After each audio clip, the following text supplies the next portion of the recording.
স্বপ্নের ছাদ বাগানে আপনাদের সকলকে স্বাগত। তো আপনারা কেমন আছেন বন্ধুরা? আশা করছি সবাই ভালো আছেন। তো আজ আমি দেখাবো আমার ছাদ বাগানে একটা মাছিগান্ধার গাছ যে কি পরিমাণে ফুল ফুটেছে সেটা আমি আপনাদেরকে দেখাবো। তো চলুন, এই যে দেখুন আমার ছাদ বাগানের মাছিগান্ধা গাছ, তো প্রচুর পরিমাণে ফুল ফুটেছে। তো আপনাদের ছাদ বাগানে এইরকম মাছিগান্ধার গাছে যদি প্রচুর পরিমাণে ফুল আনতে চান তাহলে আপনাদেরকে কি করতে হবে বন্ধুরা? আপনারা তো অবশ্যই জানেন, আমার চ্যানেলটাকে অবশ্যই সাবস্ক্রাইব করে আমার পাশে থাকবেন।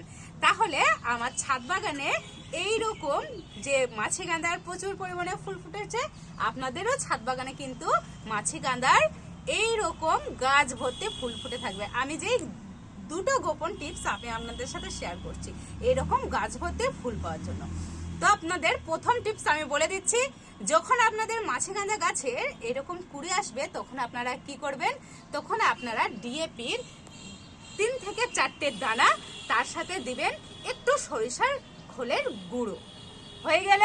তারপরে যখন আপনাদের ছাদ বাগানে বন্ধুরা এই রকম ভাবে গাছে প্রচুর পরিমাণে ফুল ফুটবে তখন আপনারা কি খাবার দিবেন?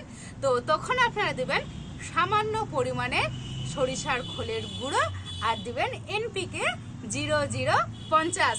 ব্যাস হয়ে গেল গাছ ভর্তি এরকম মাছিগান্ধার ফুল পাওয়ার গোপন দুটো টিপস শেয়ার করে দিলাম তো আপনাদের সাথে। তাহলে আপনাদেরও একটা কাজ করতে হবে, আমার চ্যানেলটাকে সাবস্ক্রাইব করে আমার পাশে থাকবেন। টাটা।